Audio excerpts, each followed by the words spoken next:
নমস্কার বন্ধুরা। পশ্চিমবঙ্গ সরকারি কর্মচারী এবং পেনশনারদের জন্য যে ডিএ মামলা, তার গুরুত্বপূর্ণ আপডেট সুপ্রিম কোর্টের ওয়েবসাইটে প্রকাশিত হয়েছে। আগামী 22শে এপ্রিল এই মামলার শুনানির জন্য দিন ধার্য হয়েছে এবং শুনানি হতে চলেছে honourable justice Vikram Nath, justice Sanjay Karol এবং জাস্টিস সন্দীপ মেহতার বেঞ্চে। এবং এই মামলাটি কজ লিস্ট নাম্বার 51-তে লিস্টেড হয়েছে। যদিও মামলাটি 51 নম্বরে তালিকাভুক্ত হয়েছে, তবে এটি high up on the board হিসাবে চিহ্নিত হয়েছে। এটি আগের দিনের শুনানিতেই high up on the board হিসাবে চিহ্নিত হয়েছিল, যা নির্দেশ করে মামলাটি গুরুত্ব সহকারে এবং দিনের প্রথমের দিকেই শুনানির সম্ভাবনা রয়েছে।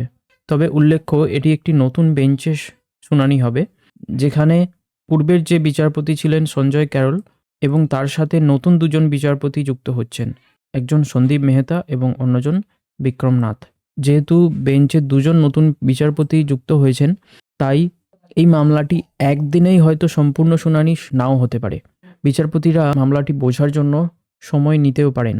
এর মধ্যে আবার 25শে মে থেকে 13ই জুলাই পর্যন্ত সুপ্রিম কোর্টের গ্রীষ্মকালীন ছুটি থাকবে। তার আগে 1 মাস সময়ের মধ্যে যদি শুনানির দিন ধার্য হয়, তবে মামলাটির ফাইনাল ডিসপোজাল দ্রুত হতে পারে।